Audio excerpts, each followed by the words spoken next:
Je viens par cette courte vidéo, mais puissante, vous dire aujourd'hui que le très bon de Dieu se trouve en vous.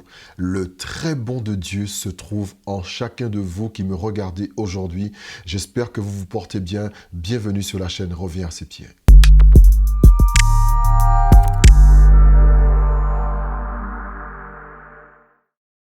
Comme je vous l'ai dit dans l'introduction, le très bon de Dieu se trouve en chacun de vous qui me regardez. Et pour cela, je vous invite à prendre avec moi rapidement le livre de Genèse au chapitre 1. Genèse au chapitre 1 et au verset 25. La Bible dit « Dieu fit les animaux de la terre selon leur espèce, le bétail selon son espèce et tous les reptiles de la terre selon leur espèce. Dieu vit que cela était bon. » Continuons ensemble au verset 31. Dieu vit tout ce qu'il avait fait et voici cela était très bon. Dieu vit tout ce qu'il avait fait et voici cela était très bon. Il faut savoir qu'entre les deux versets que nous avons lus, il y a une chose particulière qui s'est faite. Le verset 25 annonce la fin d'un premier processus de création, celui de la mer, celui des oiseaux, celui des poissons, celui de la forêt, des lions, de la terre, de tous les animaux de la terre, des forêts, de tous les animaux des forêts, de la mer et tous les animaux de la mer et les oiseaux du ciel. Ce premier processus de création a duré un certain temps et lorsque Dieu a terminé, au verset 25, il est dit « Dieu fit les animaux de la terre selon leur espèce, et les bétails selon leur espèce, et les reptiles de la terre selon leur espèce. Dieu vit que cela était bon. » Pour donner place à ce premier processus de création, Dieu a utilisé le pinceau du bon. Il a fait toutes ces choses lorsqu'il a fait le ciel, les oiseaux du ciel, la mer, les animaux de la mer avec les dauphins, les requins, les tortues, les thons, même les piranhas, les crevettes, les crabes. Tous les animaux de la mer, Dieu les a fait avec le pinceau du bon. Il a fait ensuite la terre avec les animaux de la terre et les forêts et toutes formes d'animaux, les zèbres, les rhinocéros, les singes, les gorilles. Il a fait toutes ces choses avec le pinceau du bon. Ainsi de suite, jusqu'au ciel avec les oiseaux du ciel, les vautours, les aigles, les corbeaux, les rossignols. Tous ces oiseaux ont été faits avec le pinceau du bon. Puisque lorsque Dieu s'arrête, lorsqu'il achève cette première partie de la création et qu'il regarde, il vit que cela était bon. Mais nous avons lu un deuxième verset où il est écrit que le Seigneur, lorsqu'il regarda toute sa création, il vit tout ce qu'il avait fait et voici, cela était très bon.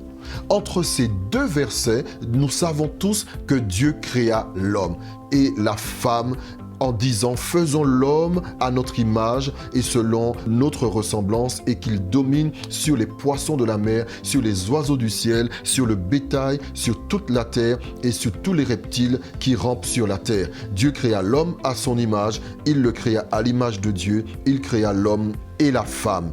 Dieu les bénit. Donc, entre la première déclaration et la deuxième déclaration de Dieu, il y a des intervenants spéciaux qui arrivent, qui sont l'homme et la femme. Et lorsque Dieu regarde tout ce qu'il crée, il dit « Voici, cela est très bon ». Il faut que vous sachiez, vous qui me regardez aujourd'hui, que vous et moi, nous avons porté le sceau de la perfection à la création de Dieu sur cette terre. Vous et moi, vous qui me regardez aujourd'hui, le Seigneur m'envoie vous dire que vous êtes le fruit de l'imagination de Dieu et qu'il y a le très bon de Dieu en vous.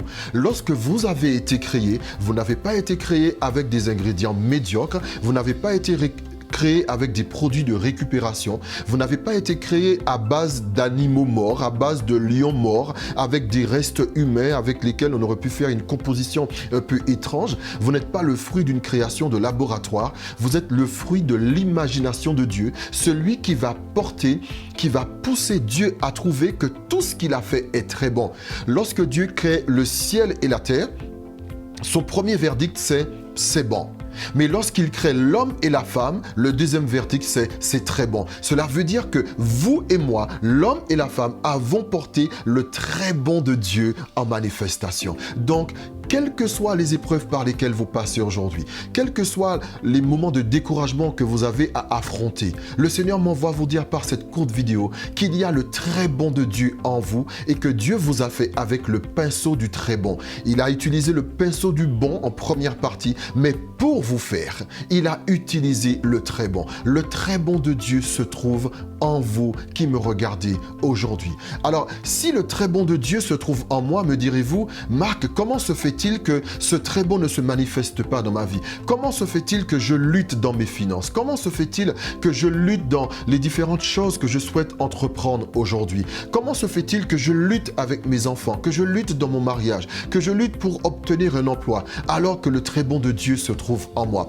Écoutez, peu importe ce par quoi vous passez, Dieu restera toujours Dieu. Je pense que vous et moi pouvons être d'accord dessus. Quelles que soient les épreuves que nous vivons, quelles que soient les choses difficiles que nous vivons, cela n'enlève rien au fait que Dieu soit Dieu. Par exemple, si vous et moi nous prenons un billet de 20 euros et que nous nous apprêtions à le dépenser, quelle que soit la situation, quel que soit l'environnement dans lequel se trouve ce billet de 20 euros, il ne perdra jamais de sa valeur.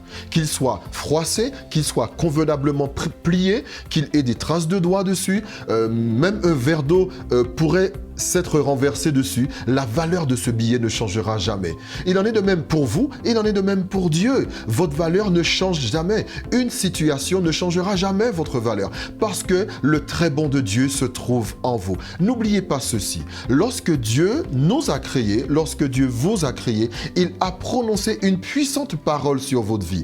Il vous a béni en disant « Soyez féconds, multipliez, remplissez la terre, assujettissez-la et dominez. » Voilà le mandat que le Seigneur nous a donné. Voici la première bénédiction que le Seigneur a prononcée sur nos vies. Quel que soit l'endroit où vous vous trouvez sur la surface de cette terre, sachez qu'en vous, il y a la capacité d'être fécond. En vous, il y a la capacité de se multiplier. Et la multiplication n'est pas seulement une reproduction physique, mais la multiplication peut toucher aussi le domaine de la pensée. La fécondité n'est pas seulement la fécondité dans le domaine de la reproduction sexuelle, mais la fécondité concerne aussi la fécondité mentale, la créativité. Toutes ces choses ont été plantées en nous par Dieu. Quel que soit l'endroit où vous vous trouvez, sachez qu'à l'intérieur de vous, il y a la capacité d'être fécond, de multiplier, de remplir la terre et de l'assujettir. Prenons un exemple. Prenons tout simplement le téléphone portable. La première personne qui a eu l'idée du téléphone portable, c'était d'abord dans sa tête, d'abord dans son esprit, dans ses pensées. Se sont trouvées toutes les créativités, toutes les idées possibles pour permettre à différentes personnes de communiquer à longue distance. Et lorsque cette personne qui a eu d'abord une idée, donc on dit qu'elle était féconde, ensuite cette idée, elle a mise en application et ensuite il fallait multiplier ce téléphone. Et aujourd'hui, donc vous imaginez le reste du schéma, aujourd'hui, vous et moi, nous pouvons nous voir, nous pouvons nous parler, nous pouvons communiquer parce que un jour, une personne a eu d'abord une idée, elle a été féconde et ensuite elle a cru dans cette idée qu'elle avait, elle a mis en application cette idée. Cette idée a marché suite à un test et ensuite, ils ont multiplié l'appareil, le smartphone et aujourd'hui, tout le monde est possesseur du smartphone. Je ne ferai pas de publicité, mais certainement, il y en a qui ont un iPhone de la marque Apple et nous voyons que Apple se trouve partout sur toute la surface de la Terre. Ils ont appliqué tout simplement un principe divin. La personne qui a inventé le smartphone n'a fait qu'appliquer un principe divin. Et à vous qui me regardez aujourd'hui, sachez que la bénédiction de l'Éternel demeure en vous, que la bénédiction de l'Éternel qui a été prononcée sur vos vies depuis la création du monde n'est pas expirée, qu'il n'y a pas de date d'expiration pour la bénédiction de l'Éternel. Elle n'a pas changé. Elle est toujours valable, cette bénédiction. Croyez en elle, proclamez-la, déclarez-la, priez avec et dites-le. que j'ai été créé, j'ai été béni par Dieu pour être fécond, pour multiplier, pour remplir la terre, pour l'assujettir et pour dominer. Nous n'avons pas été créés pour nous dominer les uns les autres, mais nous avons été créés pour dominer la terre.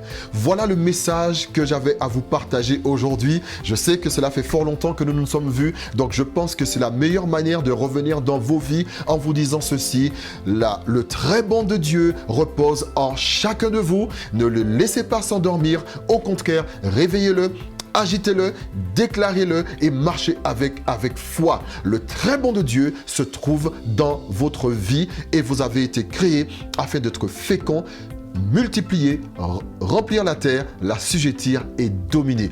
Que Dieu vous bénisse. Quelle joie pour moi de m'adresser à vous au travers de cette plateforme revient à ses pieds. J'espère que cette vidéo fut pour vous d'une grande bénédiction et elle annonce une longue série. Donc, restez connectés. Surtout, partagez-la à quelqu'un qui, vous savez, est découragé, fatigué, qui a envie d'abandonner, qui s'est enfermé chez soi, qui ne veut plus voir quelqu'un. Dites-lui non!